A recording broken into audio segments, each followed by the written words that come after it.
रायगडावरती एक तलाव आहे, गंगासागर तलाव. त्याची खोली आहे 32 फूट, आतमध्ये 32 फूट आहे, पण त्यातलं कधीही पाणी आटत नाही.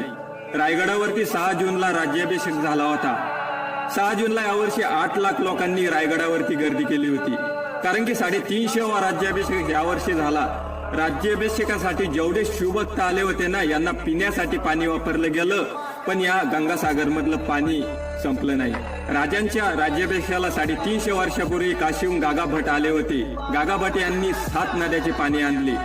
राजांना अभिषेक घातला. अभिषेक घालून जे उर्वरित पाणी उरलं होतं ते ह्याच गंगासागर तलावामध्ये टाकलं होतं. याच्यावरती एक छोटीशी कविता रचली की गंगा, यमुना आणि नर्मदा यांच्या आल्या साऱ्या बहिणी आणि आणले राज्याभिषेकासाठी पाणी.